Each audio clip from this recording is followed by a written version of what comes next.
He's not a presidential advisor yet, but his rap has gained him entry to the Republican elite. More on this new insider from Chief Washington correspondent Bob Schieffer. If you're cool, you know the center of attention at Washington's National Airport last night was that hot new rapper Eazy E, whose rap is a little, well... It's a little on the dirty two-life crew side, but not quite to that extent. Not that he's not like abusing women, but right. You know, it had a couple swear words in it. More than a couple, it turns out. I don't think I give a damn about a girl. I ain't a sucker. And his biggest hit is so controversial the FBI protested. We couldn't broadcast it on a dare. The name of the record? The record. Yeah. The police. Which is why you might not have guessed that Eazy E, Eric Wright is his real name, would be among this group of well-off Republicans who paid $1,250 to become members of something called the Republican Inner Circle, who were waiting in line today to hear Law and Order man George Bush at a private members-only reception. You would have been surprised because Eazy E's group is not exactly the voice of the establishment. What is your group now? NWA. And what does that stand for? Niggas with attitudes. So why was Eazy E there? Mainly because he was invited. Like many Americans, he received a fundraising letter from Texas Senator Phil Gramm inviting him to join the elite inner circle for $1,000, of course. In a follow-up note, Senate Republican leader Bob Dole pointed out his fellow members would include Arnold Schwarzenegger and George Shultz. Before the Republicans realized it was all a computer foul-up, Eazy E just sent in the money and was made an official member. You think that Senator Phil Gramm and the other members of the Republican Inner Circle know who Eric is and what he does? No, I don't think so. I think that probably they would be shocked to find out who he really is. And but as for us, we're happy to be here. Whatever else all this means, Eazy E says he thinks it's cool, and it does seem to underline one truth that applies to politicians of both parties these days. If you've got the money, they've got the time. I was having lunch with Bush. It was I'm on these things called Athletes and Entertainers for Kids, Make-A-Wish Foundation. I give a lot of donations to different organizations. So what they did is they picked my name off giving donations, and they sent me an invitation to come down there. An invitation said, we want to invite you to the Republicans Party. I'm not no Republican, you know. So I went down there. When we went down there, as soon as I got off the plane, you had CBS, CNN, and all these people like Eazy E, gang member, drug dealer, and all this, you know, comes down here to the president's luncheon and all that, you know. And they just blew it up. Basically what I did is I paid $1,500 for $1 million worth of press. When he got in the White House, after that happened, all the things had turned on him. That dude said... His power really set him up by knowing so much and getting into the White House to the meeting. Right. And that was... Can I tell you something, Teddy? He had a large he made a large contribution. His name was on a list of people who made contributions. They had no idea that it was Eazy E. It was Eric Wright. And so as a result of him being given these donations, he was invited to the White House. And Eazy always said that he went because it was $1,500. It cost him $1,500 for $1 million worth of press. Right. Wow. And that's the famous quote. But that's all they said that night. Mm-hmm. Because that's what he said.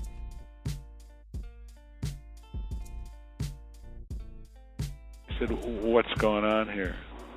And Eazy said, you know this guy Suge Knight? I said, yeah. He says, well, I'm going to kill him. He said, this guy's going to be a problem, and I think I should kill him. And I said, let me think let me think this thing through. Yeah, absolutely. Suge, they tried to bully him. He told us the story. He said that Dre called him, you know, to meet with him to sign over, you know, sign him, get him out the contracts or release him or whatever. But when he get there, Suge was there. So they was in a hotel room. Suge had dudes hiding in the closet under the bed. And when he get up there, Suge locked the door. All these cats come from under the bed and out the closet in the bathroom with guns. And Dre was in there? Dre wasn't there. Dre set it up though. He didn't hate Dre, you know what I'm saying? As people try to portray, he didn't. They was friends once. Yeah, they were really close friends at one point. Eazy was smart, so he didn't put his real signature on the paperwork, and that's why he never held out. So you're saying that they pulled guns out on him? Yeah, absolutely. And basically said, sign this. Right. Did Eazy get beat up like the movie show? Nah, hell nah. No. They didn't touch him. They didn't touch him. Nah. Now, when it starts making real money and it starts looking like some success is gonna come about, that's when the shit starts. Eazy and Jerry wasn't paying Dr. Dre enough money.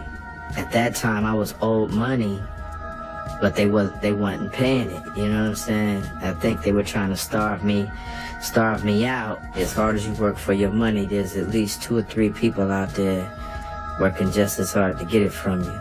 I was there when Dre told me he would sell his soul to the devil for $1 million. And I swear right now, devil gotta have a receipt for his ass.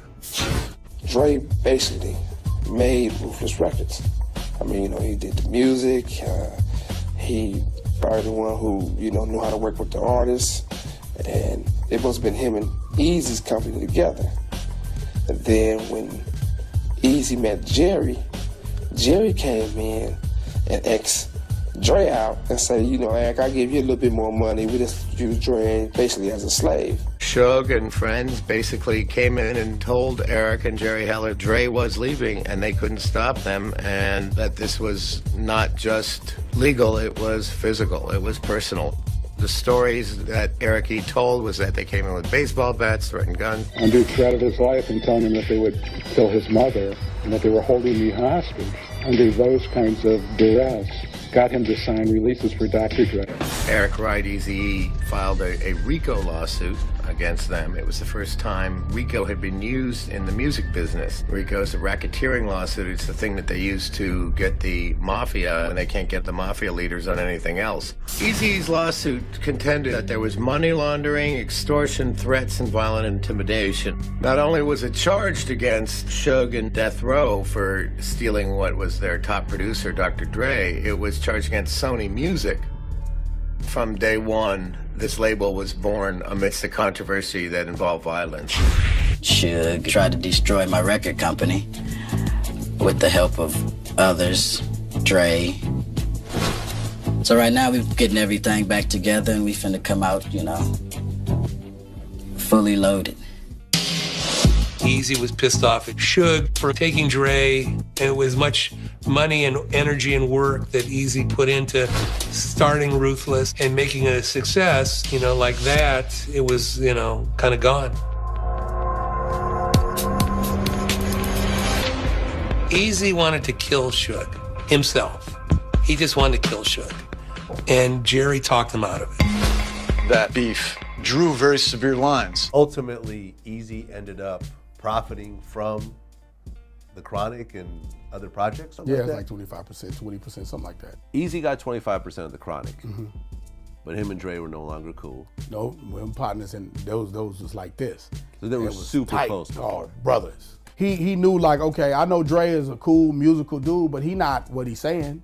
Right. He won't do nothing to me, basically, is what he's saying. Like, and I don't even know who this other dude is. He from Long Beach. Yeah. You know what I mean? And that was his take on it. Okay. You know, he gave a fuck, but he didn't really give a fuck because Eazy was like, I'm gonna get back at him. You know? And he did the Real Compton City G. Exactly.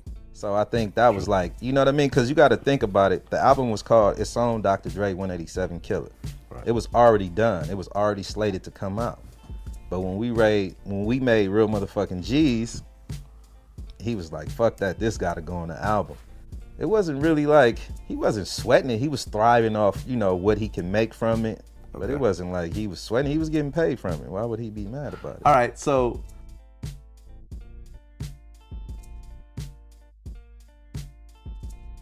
you don't end up with a 3-month cough and then die from a 7-year disease. He was known to have bronchitis. I mean, he had bronchitis. Right. He had that all his life. Right. Like in November, that's when he had met back up with Ice Cube in November. We was in New York at the Tunnel. Right. Right. You know what the Tunnel is? Yeah, I got it. Him and Cube met back up. He fired Jerry Heller. Right. Jerry Heller never left the office. Wow. He had so much heart that he didn't make the nigga leave. Wow. And he was playing, Jerry Heller was playing Eazy E music.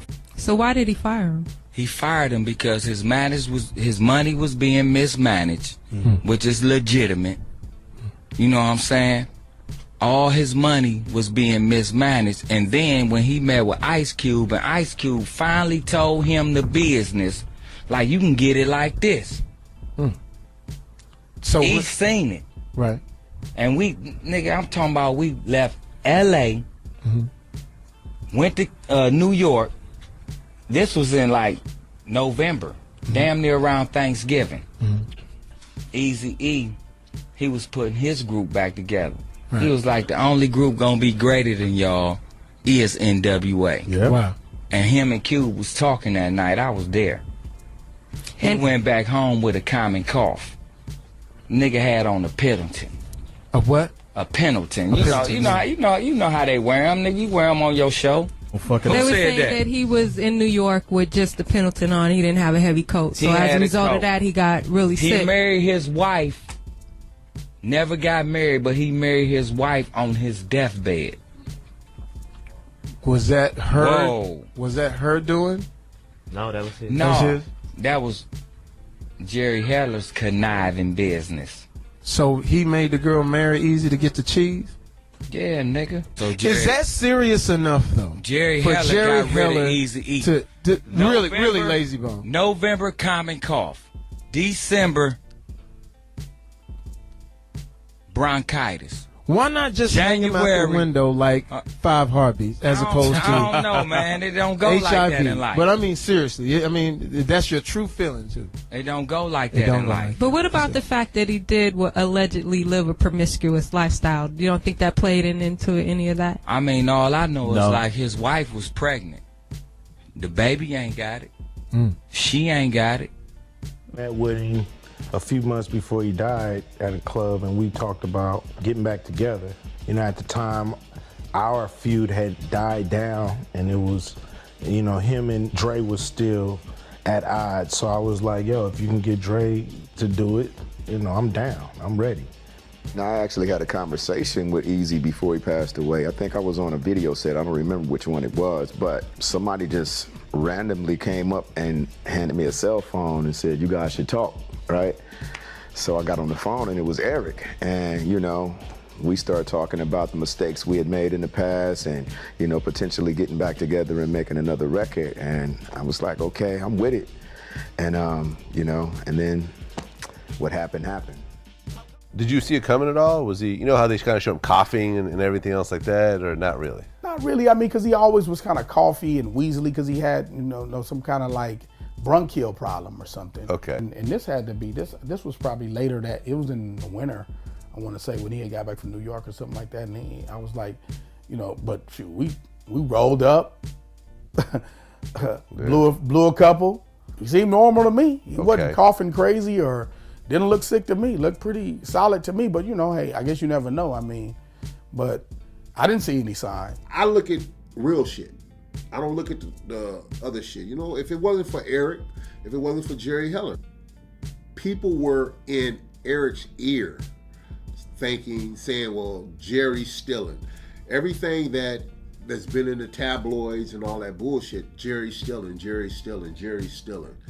And it got to the point where Eric had to find out for himself. When he started, really everybody around him started being really unhappy, then he started questioning what Jerry was doing. Like after just a few people stayed, the Ren, Yella, us, Cocaine, and we really weren't happy with how Jerry was doing stuff. Okay. To be honest with you. You know, we liked him, we thanked him, but like I said earlier, I just think we should let the GM go. So you remember when Jerry got fired? Yeah, I remember leading up to it. I don't really know the physical moment, but I remember leading up to it. Okay. Was Eazy telling you, I'm going to fire Jerry? Oh, yeah, definitely. For sure. Which was a big move for him, because Jerry got him his first deal. Yeah, he started replacing people. Different people started coming in. It was coming. What a lot of people don't know is like, we came in a transition point of Ruthless Records. We were even there, the same secretary that had Eazy call us back. We went to the office one day to pick up some money, and you know, she was like, y'all wait right here, because Jerry is not so happy in the office right now. you know, and he was like, she was like, y'all just wait right here because you know Eazy just fired him. Right. And we was like, damn. He started bringing all new people in. I guess he found out it was some underhanded, shady business going on up under his nose that he didn't know about. Okay. Did you talk to Jerry after he was let go? No, I didn't. I didn't ever, because I think it's funny because when their relationship started getting really weird, Eric was like, he's gonna do it, but he didn't never really say when or what, you know. And then it's kind of like we just didn't see Jerry no more. Okay. Know what I mean? It's like we just didn't see him no more. We didn't talk to him. We didn't, you know. And then he got sick. What happened was there was a letter that was drafted that Eazy signed that was sent to Jerry's house. That's how Jerry was fired. Jerry and Eazy weren't talking at the end at all. I was the go-between. Jerry was still running the company, but Eazy would sign all the contracts, sign all the checks, and so Jerry would, you know, because he was the best businessman out of everybody. He knew the music business better than anybody, and he kept things rolling. You know, so I was kind of the go-between. Dogtown had made the song "What Would You Do." They dissed me on the song, so me and my brother came up with a song called "Dog Pound Killer." Eazy was a part of the song. The night before the studio session, he had a episode with his bronchitis. Because people don't know Eazy's voice sound the way it does is because his lungs wasn't good. That's why he projected that sound out of his voice. He came from the hospital, staying overnight in the hospital that night. Came directly from the hospital to the studio. And when he came, I think one of his groups, Hoes with Attitudes, and some other people had ended up popping up. So when he came to the studio, they was like, oh, we want to talk to you, whoop, whoop, whoop. So meanwhile, I've been there for 2 hours prior. So when he popped up, I'm like, damn, man, like, hurry up and come in here and do your part. Because he already knew it. He just had to lay it. So he's like, give me a minute, I'll be in here. I'm like, all right. I go wait around, come back. I'm like, E, come do your shit, man. Like, come on. Well, give me a minute, I'll be in there. The last time I go to get him, he's sitting in the hallway on the floor wheezing, taking little bitty breaths like this. So I'm like, damn. So I get down on the floor next to him. I'm like, man, what's happening? He was like, man, this asthma is fucking me up, whatever. So I guess on the way in, he went to the clinic. So he had these inhalers and he tried to take them out and, you know, use them. And he seemed like he was getting better, and then it just progressed worse. And I get a call at night from the twins. He had 2 bodyguards. They gave me a call and said, hey, you need to get up here. You need to get up here. So he went from healthy to sick. Man, like that. And so I'm looking in this tube. I'm like, whoa, tripping me out, right? And from there, you know, the doctor came out. They said, you know, he's in a pneumonia stage. He said, if we can beat this pneumonia, he'll be fine. You know, we can, you know, get him back to health. We said, okay, cool. So everybody that was in the hospital that was, you know, immediate was right there. And, you know, we stayed there. So at 10 years old, your dad ends up getting sick. How did you find out about it initially? My grandmother told me we're gonna go see your daddy, and he's not feeling well. And I said, oh, okay, where we going? You going to his house? And then she gave me the thing like, this was after we left the hospital, that he was sick like Magic Johnson. And it still didn't dawn on me. You know, she's just what the best she can say. So when I went to see him, it didn't affect me because he was normal. You know what I mean? He was cool. He wanted to eat McDonald's. It's significant that I know this, you know, that you asked me this, because this is just in my head. And my grandmother kept telling him you couldn't eat solid foods like that. And he started coughing, and that was because, you know, he had the cough, the bronchial cough, and fluid in his lungs. So eating a solid food like that wasn't too good, but he was like, you know, Mom, I can't eat this. So he wanted to eat the McDonald's, and I was joking to him about the McDonald's. So I remember coughing a little bit, not too well, and getting some water. We stayed there with him for a while, and then we left. You were in the hospital with him. I was there a lot, bro. Like, come on, the first week, every day. And then it got so chaotic that I never went inside no more, because they started changing the rules. They took him from one room to another room and just started changing everything. It just became complicated. Wednesday, I don't get in contact with him. The next you know it, he's in the hospital. I think it was Thursday. And that's when, you know how everybody's at the hospital going crazy, like, what the hell's going on? And then when I go back to my house, I can't even get in my house because they got the Muslims and the FOIs not letting me in my own crib. So a lot of things happened that Eazy would have never, ever done on his own. When he got sick, the Nation of Islam basically protected him, or I should say, kept everybody else out. And Eazy was never that fond of of Muslims because Ren was a Muslim, and Eazy used to make fun of him all the time. And the baby's mamas couldn't get up to see him. The babies couldn't get up to see him. We couldn't get up to see him. You know, I called the twins, Jacob and John Tobio, who were his two Samoan bodyguards, because I really wanted to see him. I didn't know what was going on. And they said, nah, man, they're not letting anybody up. Don't even try to come up here. So when you initially went to go see him, he was still talking and everything? Still talking. So what was that conversation like? It was just like, he was just like, man, he was scared. You know what I'm saying? As anybody would be, he was scared. And I think that, honestly, I think he knew it was something more. Like, to be truthful. I think he knew it was something more than him just popping up being sick. Although he couldn't really express it, you know what I'm saying? Like, I don't think he would say it in front of any and everybody, but I can kind of tell that he knew it was something more to it. And at first it was rumors going around, like, oh, he got that shit, and I was like, what you talking about? Like, that ain't real. He didn't want to talk to me about it. And I talked to him on the phone when he was in the hospital. Not the Cedars, but the first hospital he had. Okay. We talked on the phone. He said, watch yourself.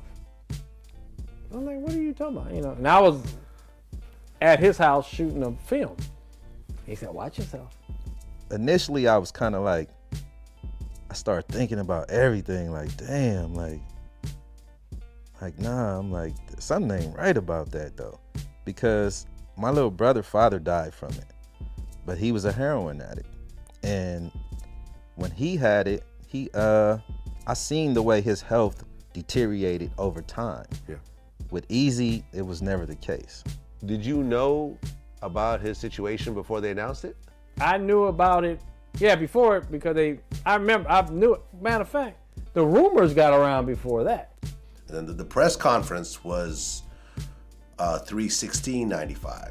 A hardcore rapper who celebrates sex, crime, and violence in his music is in a hospital tonight with AIDS. He says he has no idea how he got the fatal disease. Where was we at when we first heard the story? And we ended up relaying the story to another mogul about what we had just heard. I don't remember. At Jerry's Deli, by the Beverly Center. Yeah. With who? Russell Simmons. Oh, Russell, yeah. And we told him the rumor that had been told. You know what Russell Simmons said?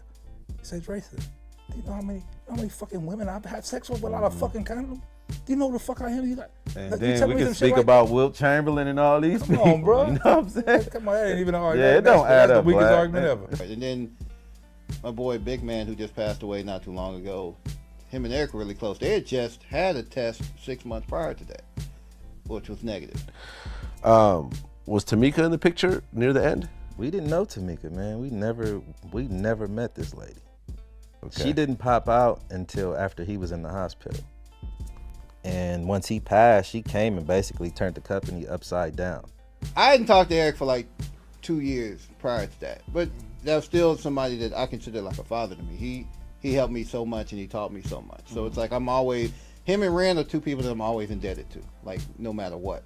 So it's like that's just how I felt, because no matter what Tamika says in the news, no matter what she says to anybody, she wasn't like a top 5. Okay, she weaseled her way back in once he got sick. He was done with her. It's like, ask her this. If you ever talk to her, ask her, hey, did you ever stay in the house in Norwalk? Did you ever stay in the house in Calabasas? No. Like if you're not somebody that he really, really cared about, you're never gonna enter any of these houses. And she would always tell people, oh yeah, I used to live in Norwalk. Bitch, I lived in Norwalk. You never spent the night there. Ever. I lived in Calabasas. You've never even been in that fucking house until after Eric passed. Ron Sweeney and another man came up on the elevator and they went in, as she always did. And they came out, she left. And the next morning, you know, that's when they announced Eric died. So we go crazy, like, what the fuck you talking about? So we hemmed up the doctor. This is shit nobody know. So we hemmed up the doctor. What the fuck? You told us, you know, we on something else. And he told us what happened that night. Which was? That I can't really speak on because it might have me in some... You're saying that something happened where Eric... took a turn for the worse? I wouldn't say took a turn for the worse. Just something happened where he ended up getting married, and the next day, you know, day and a half, he was dead. Rapper Eazy E has died in Los Angeles after a battle with AIDS. The 31-year-old rapper died last night in a Los Angeles hospital. He was hospitalized last month for what he thought was asthma and said that he did not know how he contracted AIDS. Eazy E, whose real name was Eric Wright, was a founding member of the band NWA. The band practically originated the hardcore style of gangster rap and was a huge influence in the rap community. Eazy was the first rapper to die from AIDS. So they say. So they say. You don't believe it? No.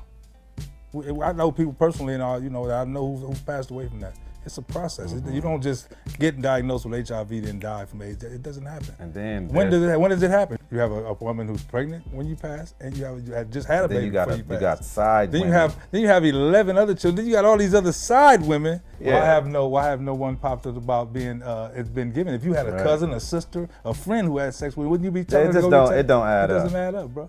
Yeah, nobody. That's the thing. None of his kids. Any of the women. Any of the women? Nobody. But then his death certificate, it says cardiac arrest. How about that? So why they not saying he died from cardiac arrest? You see what I'm saying? It don't say cardiac arrest due to a complications with the AIDS virus. It just says cardiac arrest. You see what I'm saying? And that's just, come on. See what I'm trying to tell you? See what I'm saying? You know, there's foul play. Ain't no doubt about it. There's foul play. My dad told me that. My dad, rest in peace, he told me, he said, look, he said, I don't know, he said, but I know when you're dealing with people in big business, and Eric was a young, powerful dude, I wouldn't count out foul play. He told me that. He woke me up one morning, like 5 o'clock in the morning, was like, I don't understand what happened to Eric. It doesn't make any sense. You know, I've been around AIDS. I've been in the music business for 30 years. I've never seen nobody die that quick of AIDS. This doesn't make any sense. He said, but when you talk about big business with the people that we've dealt with all our whole career, you can't rule out foul play. It's many of people have told me that. You know, do I have proof? No. Do I feel a certain way about it? Yes, I do. Okay. That's my honest thing, Vlad. I feel a certain way about it. There was rumors on the internet where he claimed that you had injected Eazy E with AIDS. What's your response to that? My response to that is follow the money. Who had the most to gain from Eazy dying? I'm the only person that didn't gain from it. A whole bunch of bullshit. You know, I'm the only person that had nothing to gain and everything to lose from him dying. We had great accountants. We had smart guys. You know, and the whole thing about Jerry stealing and all that stuff, total bullshit. Do you have any speculations in your mind of who could have possibly done that? I don't know. I'd put it like this. Money was the rule of all evil. I'll leave that statement. Yeah. Definitely. Well, I know one person. It wasn't the wife. That's for sure. It wasn't the wife? No. Okay. Ain't no way. That we had that. We had somebody on the show prior to you that kind of suggested it was. Didn't come out and say so. So you're saying it wasn't the wife? Yeah, okay. Bigger entities involved. Bigger entities. Could these be possibly the same entities that had something to do with Tupac's flame? I don't know that. I don't know. This is a new thing, right? Yeah. See, if somebody gonna do something about it, technology is so high, right? Right. So if you shoot somebody, you go to jail forever. So the kids, you don't want to go to jail forever, right? So they got this new thing out there. People sell them all the time. They got this stuff they get blood from somebody with AIDS. Yeah. And then they shoot you with it. Oh, so that seems bad. That's a slow death. Yeah. An Eazy E thing, you know what I mean? Yeah. Oh, no. Okay. Way to lighten the mood. Yeah. Wow. Well, Suge's terror alert level just went from elevated to high. Thing, I'm gonna tell you what happened with Eazy getting AIDS, and I believe this to this day. And I don't care if you guys got it on film. You could tell the world. They gave him tainted needles with acupuncture needles that tainted him and gave it to him because he got hurt in Honda Valley on quad runners, and he was riding quads. And what happened is that someone, I won't say the name, but people know the name. I don't want to say that name because it's a devil's name. But, you know, another person in rap, if you know your history of rap, calls him a devil. So if you know your history in rap or West Coast rap, you'll know who I'm saying. But I was told even in the last conversation from Eazy not to even talk to that man. And not only that, but I think that they really had a stronghold of giving him tainted needles with the AIDS virus in them through acupuncture. Because how else could somebody die that fast of AIDS? Have you even heard of somebody dying in 2 weeks of AIDS, bro? Come on, man. This is unheard of, bro. It was like, I'm in the hospital, I contracted the AIDS virus. 2 weeks later, March 26th or whatever, I fall out and I die. You know what I mean? It's the same conspiracy to me in my eyes of rap. If you really want to know, Operation Either Stop Rap, or a dude that was just mimicking Fuck the Police. It seems like every person that's done a record about that or done that or raised up to the government has either been their demise. Tupac, another example, Mr. Clinton, Mr. Vato, you're too lame to understand the way the game go, you're lame, so I gotta hit you with a hot pack. He's talking about straight killing the president of the United States, and then his demise happens from a sniper, not a gangbang killer, bro. Come on, think about this. A dude that's gonna come and meticulously put 5-6 bullets in a circle is not a gangbanger, dude, because gangbangers that come and shoot are just gonna shoot like that and hit bullets on the wall, on the top, on the thing, and hope that they got enough rounds to clip one of their enemies or not. Not like that, bro. No fucking way. Biggie, no fucking way, bro. There's no fucking way these dudes were just gangbangers shooting like that, bro. Those are marksmen, government fucking snipers. I don't give a fuck.